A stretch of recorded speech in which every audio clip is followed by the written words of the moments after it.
Okay, the title of this talk is What the Security Professional Needs to Know About Crypto.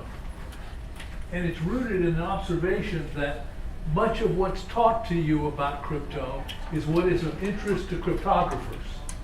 And what security people need to know and what cryptographers need to know are two very different things.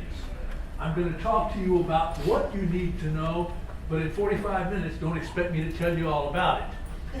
Okay? Can't get that done. AV guys, we need AV guys. So, there are a long list of topics that I'm going to talk about. AV guys,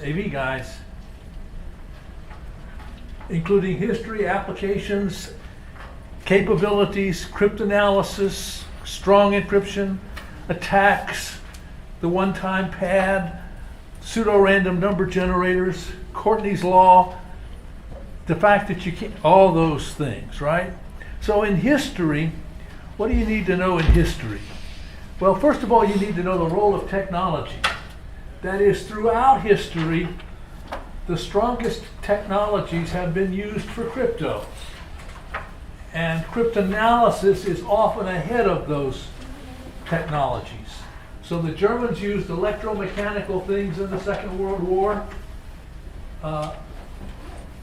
Their adversaries used even stronger electromechanical, and even toward the end of the war, fully electronic means to break the crypto. You need to know about Enigma and the secrets of Ultra. The Second World War may have been shortened by at least as much as a month and a half. AV guys. Phil, would you look to the AV guys for me, please? The Second World War may have been shortened by as much as a month and a half, by a year and a half, by the ability to read the Germans' battlefield traffic. Now, that whole process was kept secret by the Brits for about 40 years. What were they keeping secret for 40 years? During that 40 years, modern cryptography was invented that obliterated almost everything that was known about the Enigma ciphers, but they still kept it secret. What did they keep secret? Well, first they kept secret the fact that it was very, very expensive and very difficult. They kept secret some of the uses of the intelligence. For example, there is still a story, we don't know whether it's real or not, that Churchill knew that the Luftwaffe was about to bomb Coventry, and rather than risk disclosing that they were reading the German traffic, he did not let the RAF defend the city.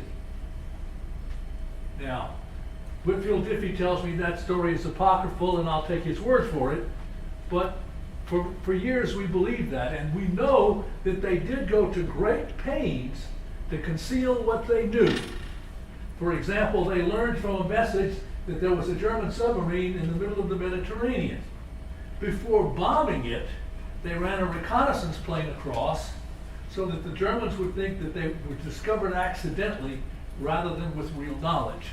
And finally, the thing that they kept secret, the last thing that they kept secret was the fact that the contribution to breaking the crypto of the Germans' uses of cryptography. The Germans made huge mistakes in the use of crypto. Primary mistake that they made was that they used a single key across an entire theater of battle for an entire day. What that meant was that those who were doing the cryptanalysis had a lot of traffic to work with, and when they discovered a key, they got a lot of information. So it both lowered the cost of attack and increased the value of success. The data encryption standard. In 1975, the National Bureau of Standards, it's getting back there. In 1975, the National Bureau of Standards published the data encryption standard. It was based upon work that had been done at IBM. IBM built the standard proposed it to the National Bureau of Standards, and it was adopted. What did the standards say? It said the cheapest known cost of attack against this mechanism is an exhaustive attack against the key. After 40 years, that's still the case. But the data encryption standard came out with a whole bunch of other stuff. One of the things that came out with the data encryption standard was automatic key management. Automated key management says I can change keys cheaply, efficiently, effectively, and with minimum risk of disclosure if I let the computer do it. So in modern cryptography, we change keys for every object, right? We use one key for this session, another key for the next session. We use one key for this message, another key for the next message. Compare that to what the Germans were doing. Dramatically increases the cost of attack, reduces the amount of information that they have to find the key with, and reduces the value of the key to that of a single message. Asymmetric key cryptography. This is probably one of the single most important recognitions in the history of the world. This was done by Martin Hellman and Whitfield Diffie. And what they recognized was that there are other relations possible between the encrypting key and the decrypting key. With mechanisms like the DES, we call those symmetric key algorithms. We use the same number to decrypt with as we use to encrypt with. We call that relationship between the keys equality, identity, or symmetry. What Diffie and Hellman discovered was, gee, the two numbers that we use to encrypt and decrypt don't have to be the same. They have to be mathematically related, but the relationship does not necessarily have to be equality. All that is required is that the relationship be easy to compute in one direction and extraordinarily difficult to compute in the other direction. How many of you know how to derive a cube root? Without a calculator? Slide ruler. Yeah, use a slide rule, right? You do it by analogy, okay? If I were going to program it, I program it by successive approximation. I don't try to do it analytically. It's too hard. So computing a cube is really, really easy. Computing a cube root is really, really difficult. What we use in modern cryptography is orders of magnitude more difficult than that. And so, but one of the values of that is that I can publish the decrypted key as long as I keep the encrypted key secret. Reduces the difficulty dramatically.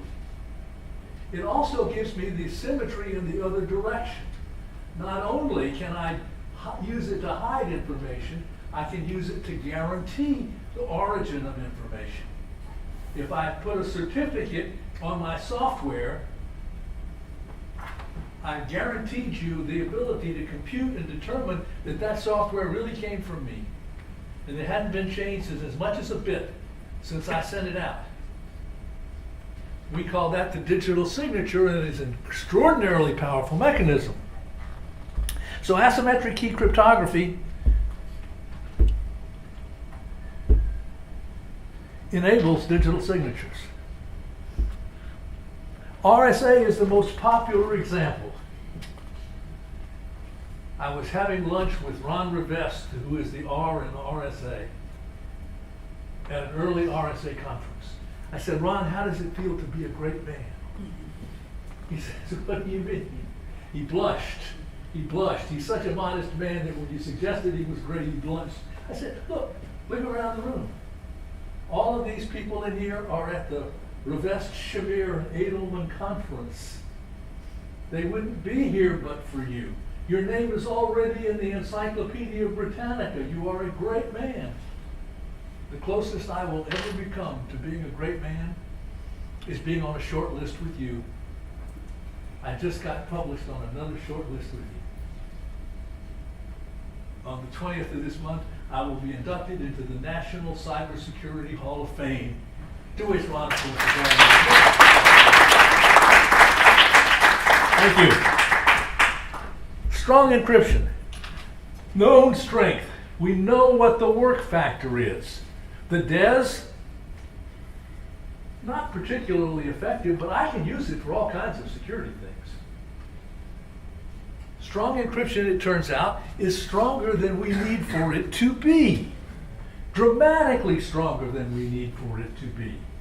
The work factor for finding the key or a message encrypted under the AES, the new standard for encryption, is orders of magnitude more difficult to do it analytically than it is by any other method.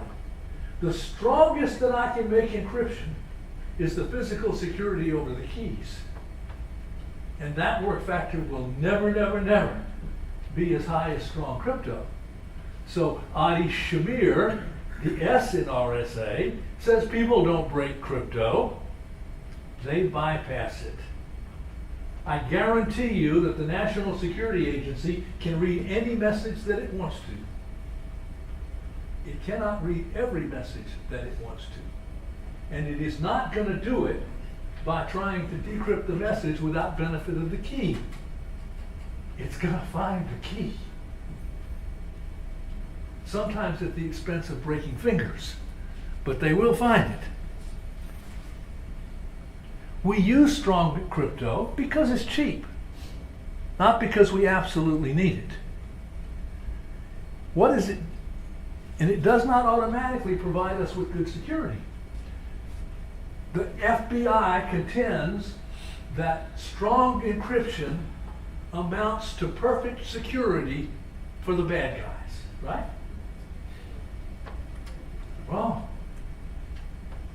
The very best that that strong encryption can do is raise the cost of attack in the middle to the level of the cost of attack at the endpoints, where incidentally the data probably already appears in the clear. So it can improve our security infinitely. It just can improve it in places where we want it improved. So we need to know when we look at encryption what the capabilities, the limitations, and the weaknesses are. Cryptographers address weakness. They address the limitations of the mechanism. We don't need to know about that. Give you the example of the AES. Analysis of the AES claims, not hard or hard, very difficult to prove, they claim that an analytic attack against the AES costs only 1/5 as much as a brute force attack against the key. 1/5 as much. In other words, AES is dramatically weaker than one might infer from thinking about the cost of attack, of a brute force attack against the key. On the other hand, if one had begun that analytic attack at the Big Bang, it would not get completed. So we're talking about strength that is much greater than we need it to be. We should not, however, be forced to infer capabilities from the limitations, which is what they ask us to do. They talk about feasible attacks. We don't care about feasible attacks. We can continue to use something which the cryptographers will tell you is broken, like the DES. I can still use the DES to encrypt sessions, the life of which is measured in minutes. I can still use that efficiently. So we look at the efficiency of the attack. What's an efficient attack? Well, one of the things we know about an efficient attack is that it is cheaper than the next cheapest attack. Otherwise, it's not efficient. And our attacks against crypto rarely no. Efficiency, therefore, is a function of the life and value of the data. Short session, I can use the DES if I want to. It's a function of the cost of attack. And that's a function of the cost of computing. 40 years ago, when the DES was first announced, well, we thought it had almost infinite life. We did not account for Moore's law. First 7 years, cost of attack didn't drop very much. After that, we got exponential growth. Okay, so that today, the cost of attack against the DES key, particularly if you use bots, use a botnet, you can do a key in a very short period of time for almost no cost at all. Because bots are really cheap. They're all stolen. And finally, it's a function of special knowledge. Like if I already know the key. Courtney's laws apply. Okay? Courtney says, nothing useful can be said about the security of a mechanism except in the context of a specific application and a specific environment. So while DES is not nearly as secure in the general purpose case as AES, in certain applications and environments, it may still be so. Courtney also cautioned us, never spend more mitigating a risk than tolerating it will cost you. And we make that error all the time. So the applications of modern cryptography, what can we do with it that we can't do without? Well, we can hide data in transit. Everybody knew that. We can hide data at rest, which is fairly novel. It had never been used for that purpose before. But in the context of modern computing, we really need to be able to do that. We can use it to sign things, that is to resist forgery. We can use it to bind things, that is resist late change. If I give you a program that is signed and somebody changes one bit, notice the most significant bit in that program from a yes to a no might be very significant. You change one bit and you changed everything. Can be used to resist repudiation. Now, incidentally, a lot of the early talk about PKI insisted that resisting repudiation was really important. We wanted what the French called non-repudiation. But understand that a great number of our modern computing mechanisms work because we can repudiate transactions. So if my watch were to tell me, as it often does, that there was a charge against my American Express account this minute, and I was busy making this presentation and couldn't possibly have been responsible for the charge, I could call American Express, repudiate the transaction, and they would immediately reverse the charge on my account. Checks have worked that way for 150 years. Incidentally, last night, or yesterday morning, I wanted to fund an account at Fidelity for the purpose of putting money in the 529 accounts of my nieces and nephews. So I told Fidelity, transfer that money out of my bank in New Canaan and put it in my account. Last year, that would have taken 3 or 4 days. Yesterday, my account was credited an hour later when I looked back at it. When I looked at my bank account, it hadn't been charged. But when I looked at it this morning, it had been. We're doing same-day wire transfers at the consumer level. This means if you are a waiter and your boss is collecting tips off the credit cards, you can get that money up to the day before the day that your check comes out. It's going to be a very also make cause some fraud. We'll worry about that later. It can be used for enforcing all kinds of weird policies. The most important of these is probably involving multiple people.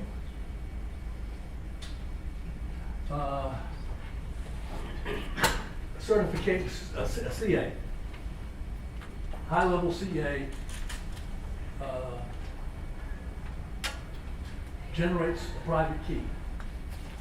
In order for anybody to access that private key, 5 different partners of the firm have to cooperate in order to do that. We can implement policies like that using modern key management. And it's relatively inexpensive and cheap to do. You need to know how to do it. All kinds of attacks against crypto. Historically, we like to focus on the analytic attacks, but the most important one has always been the black bag attack. That is, I break in and get the key. The FBI likes to do that. If they think you're using your computer to commit crimes, they'll get a warrant. They'll break into your house and they'll grab the key off your system. Dictionary attack says, I create a dictionary and I suspect that NSA has one of those for the DES. That is a pair of clear text and keys for every possible key in the DES. They just do a table lookup. Think about how cheap that is. I can now put a terabyte in my shirt pocket for $60. NSA in Bluffdale, Utah has 27 acres of storage. What does that mean? It means they are probably encrypting absolutely everything that goes across the internet. Recording everything that goes across the internet. Certainly they are recording all the cryptographic information that goes across. If it looks noisy, it's recorded in Bluffdale. Notice, they don't try to decrypt in real time. That's not the issue. They don't even know what data they want to try to encrypt. And note, we said they couldn't decrypt everything they wanted to, only special things they wanted to. Everything they decrypt, they do at the expense of something that they don't decrypt. And therefore, they got to be really sure that when they try to decrypt something, it's something they really want to know, and it's worth a lot to get it. They don't know that prospectively, they only know it retrospectively. Man in the middle attacks and man in the middle attack is what happens if I'm using TLS to talk to my bank for my employer's system. He captures my message, encrypted as it is, at the firewall, decrypts it, and then re-encrypts it to send it to the bank. That's a man in the middle attack. Now you say, but that's my employer and he's benign.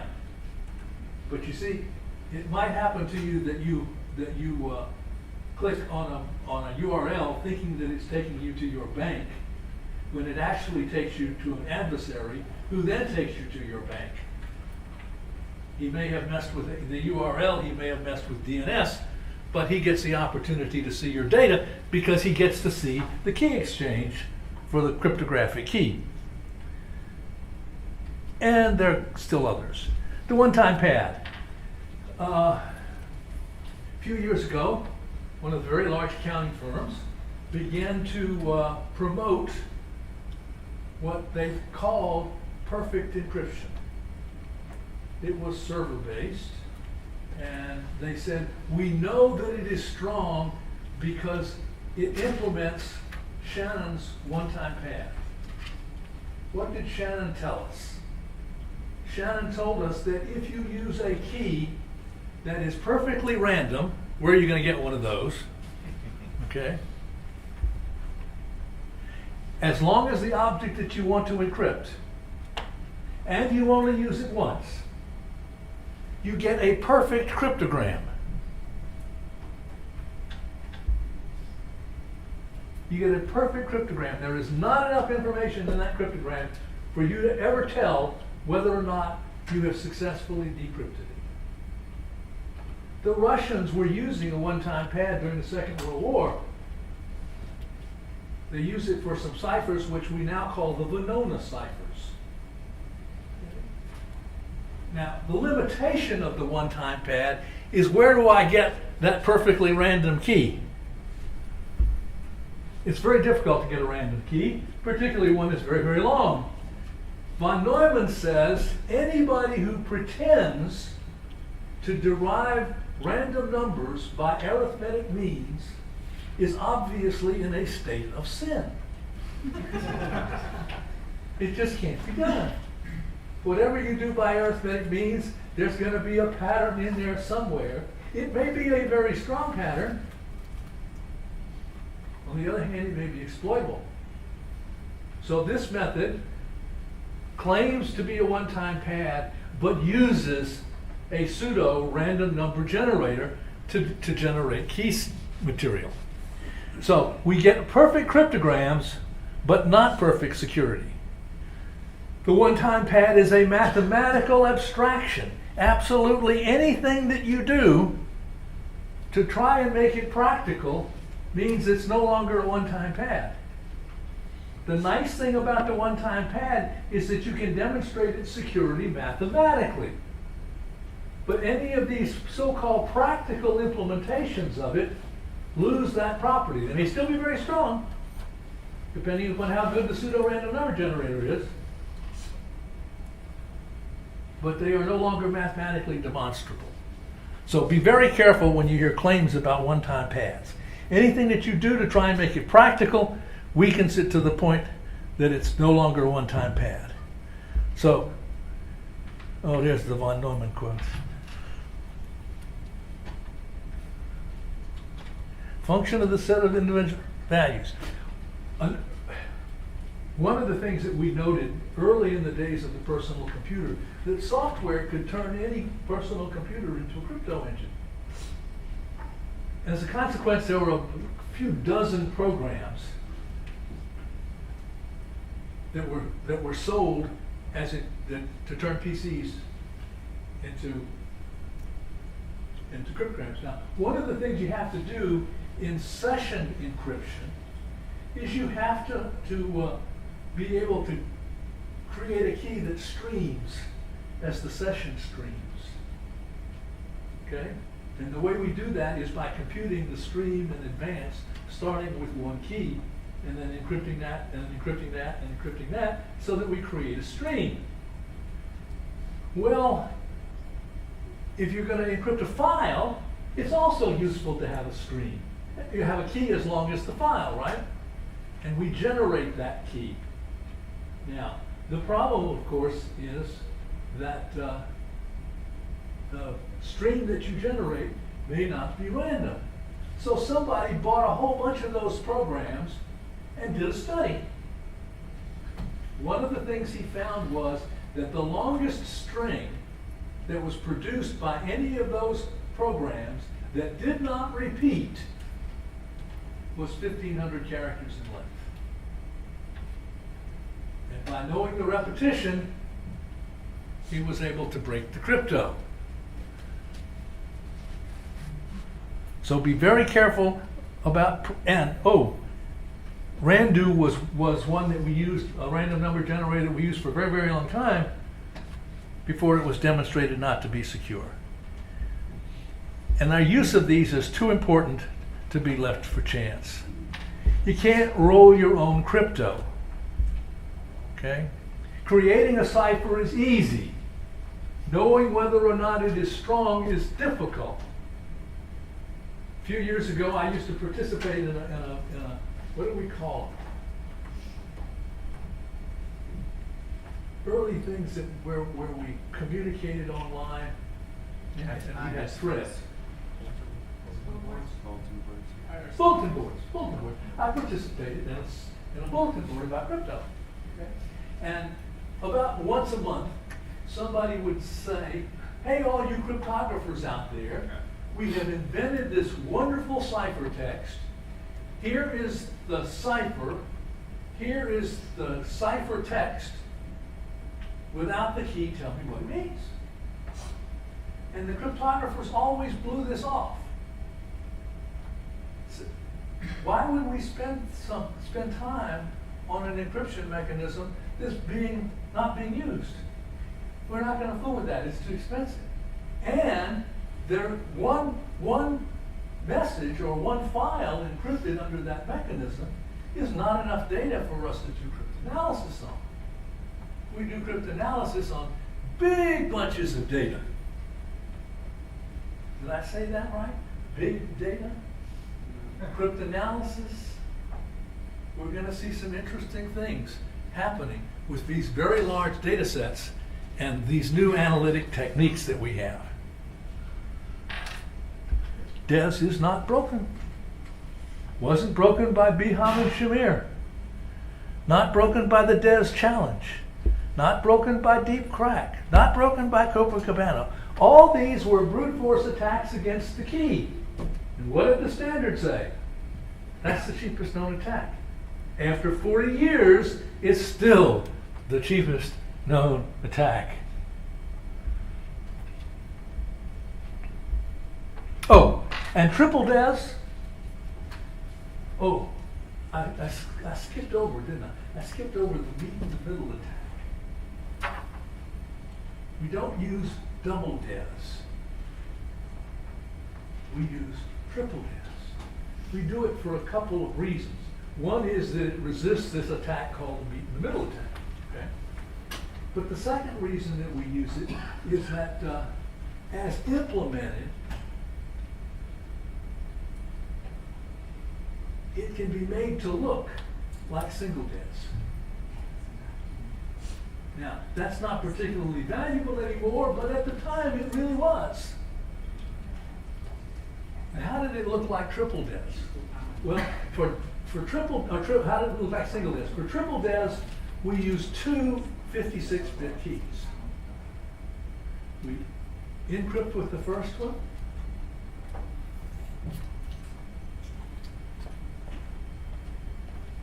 We decrypt with the second one, and then we encrypt again with the third.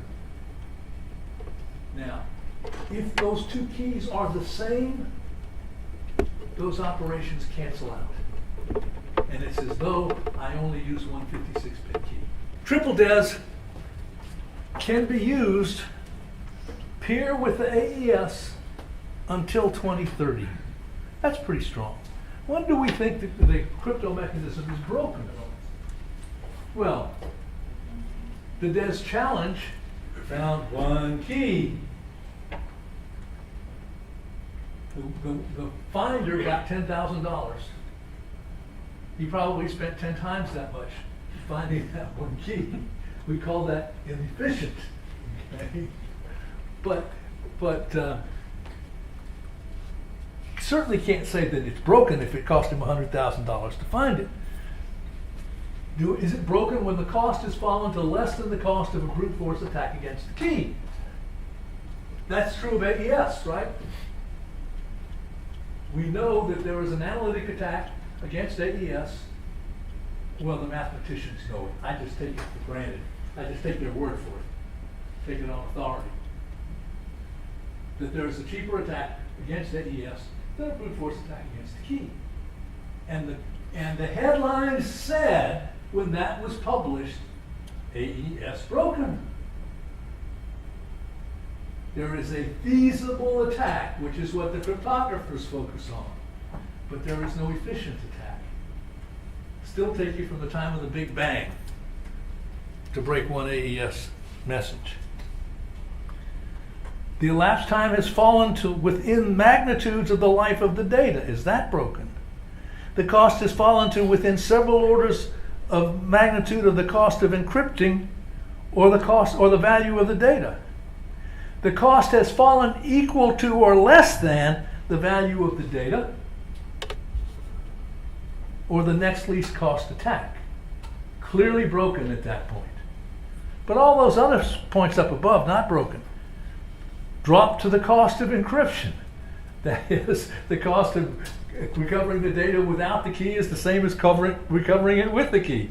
Clearly, that's broken. We don't have to worry about that. The cost of recovering the clear text without benefit of the key has fallen to 0. Again, clearly broken. But those cases we never ever see. It's the ones up top that worry the cryptographers that we don't have to worry about. Key management. How many of you heard Cindy's talk an hour before? Cindy says encryption is easy. Key management is really, really hard. And for us as security people, this is where we have to focus. We have to focus. Now, look at all the things that are involved in managing a key. When I first started to work on this presentation, I called Dorothy Denny. Anybody recognize Dorothy's name? I called Dorothy. I said, Dorothy, what are the functions of key management? And she listed about 6 of these. I called somebody else, and pretty soon I had elaborated the list. And then I called the IBM cryptographers, and I said, is my list complete? And they said no. They said, one of the most important things we did in inventing automated key management was come up with the idea that we call the control vector. This is a number associated with the key that tells you what the key may legitimately be used for. One of the things that we will see when we talk about key management is that we only encrypt one object with a key. The exception to that is key encrypting keys. With a key encrypting key, I may encrypt multiple keys with one key encrypting key. Therefore, we never want to encrypt data with that key because we have weakened the system. Now, that's in principle. Sometimes we make exceptions, okay? So they contended that the control vector and the idea of control as part of key management, the ability to say what a key can be used for, whether it's already been used, so on and so forth, was as important as all of these other functions of key management, which are things you're supposed to know. What do we use automatic key management for? Well, I said earlier we had a bunch. We can compensate for the limitations of the algorithm. Okay? Suppose I am changing Des keys once for every object. Then the limitation of the key length is not nearly as important as it would have been if, as in the case of the Germans and Enigma, I was encrypting multiple objects with the same key. We can use it for enforcement of policy. I gave you an example of that. And separation of roles and duties is important. One of the things that we are seeing today is that if I compromise the credentials of one user of a network, preferably a privileged user, but not necessarily, if I can work on that network looking like a legitimate user, I can continually escalate my privileges. And one of the privileges I want to get, think about the privileges that Edward Snowden must have had in order to be able to collect all those presentations. It boggles the mind. And who are the people in the organization over whom we have the least accountability? The privileged users. We have multiple people who use the root ID and the same password.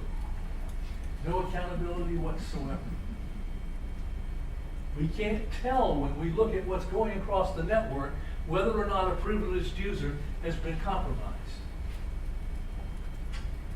So what we need to be doing is, for a lot of these privileges, we need to be involving multiple people in the exercise of that privilege. And automated key management is one of the mechanisms that we do that. How many of you work in organizations that have a product installed called CyberArk? The rest of you look carefully at CyberArk. if you've got multiple privileged users and privileged users with multiple privileges, you need CyberArk. It enables you to separate the duties. We can use it for resisting repudiation, increasing the cost of attack and reducing the value of success, and other things. The principles of key management look like this. No key may ever appear to clear. No key may ever appear to clear. All keys must be generated within an encryption engine, and they may never ever appear to clear. Minor exceptions. Suppose that you are generating a key pair for a certificate authority. When is that key most vulnerable?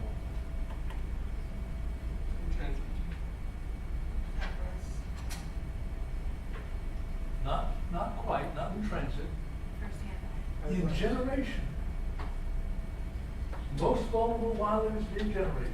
And that's why we do it inside a Faraday cage. Right? Second most vulnerable time is when it's being used. And therefore we don't use it. That root key we use to generate other keys. And we don't use that key over and over again, because if we do, we make it vulnerable. So, no key may ever appear in the clear, ever. Keys must be chosen randomly from the entire key space. Part of the problems that the Germans had was that they didn't use the entire key space. It turned out that plugging those little wires across an entire field of battle was very, very vulnerable. So they rely simply upon changing the rotor settings. But when they did that, they eliminated a huge portion of the key space. So when the Brits began to search the key space using the bombs, they had far less space to worry about than if the Germans had used the whole space.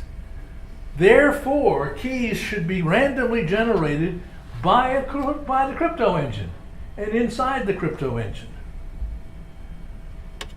Key encrypting keys must be separate from data keys. Key encrypting keys get used over and over again. The key that you use to generate session keys for TLS, that key gets used over and over again. But we only use it for generating keys, we don't use it for protecting data. So we want to keep data encrypting keys and key encrypting keys separate, and of course that was part of why the IBM people invented the control vector.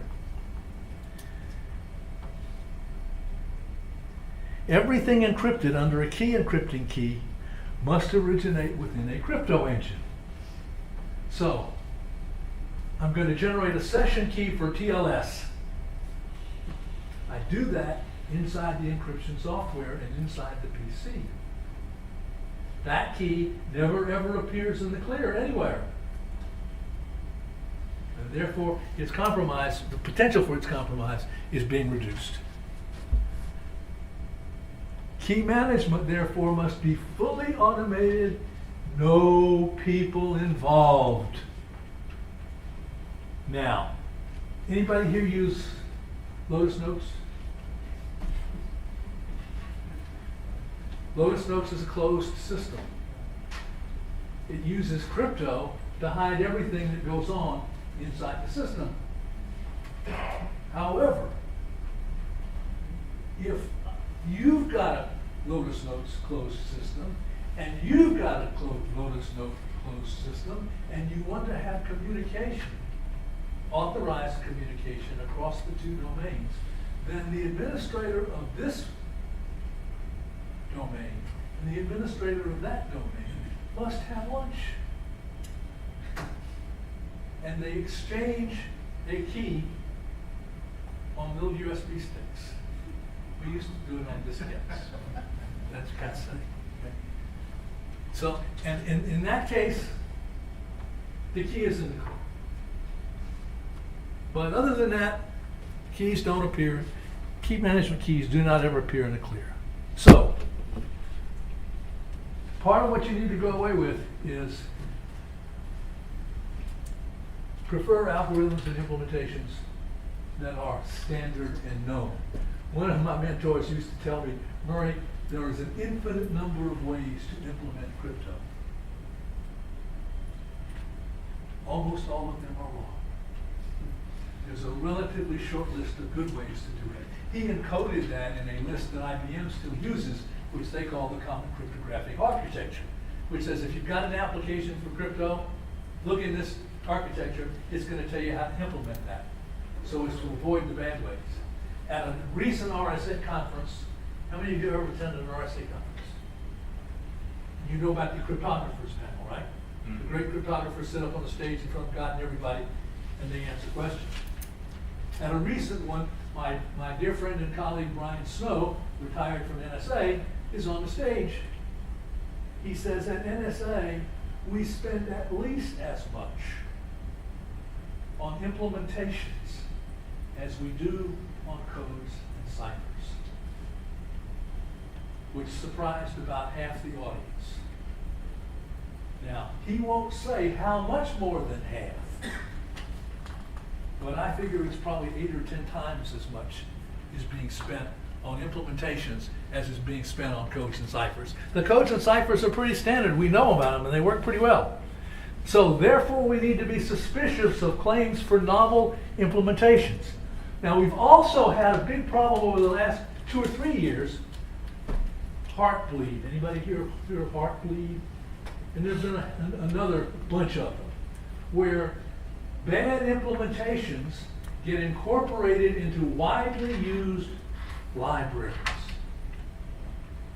And they spread across the entire environment, and in many cases, you don't even know that you've got an implementation in your domain from that library.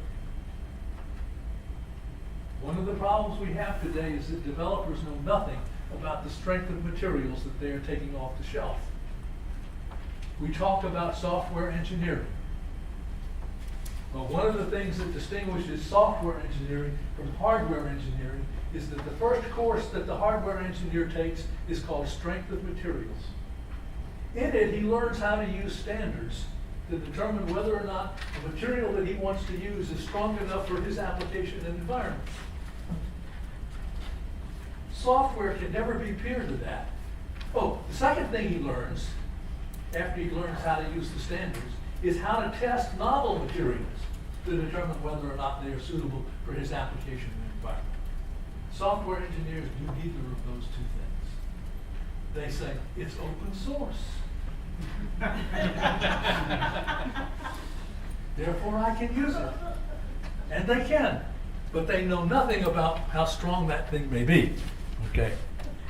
Prefer automatic key management, minimize all manual operations, minimize the use of all keys, particularly root key management keys. We don't ever use them. We use them to generate a second order of keys that we use.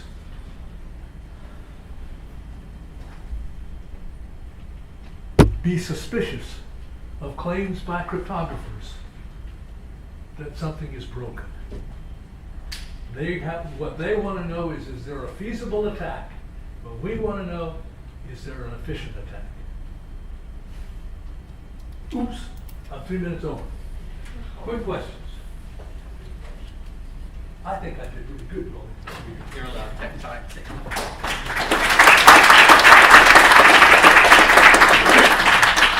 I hope you had fun, and I hope each of you got at least one useful idea that you can take home and apply in your own day-to-day practice. I'll be here for the rest of the day and happy to take your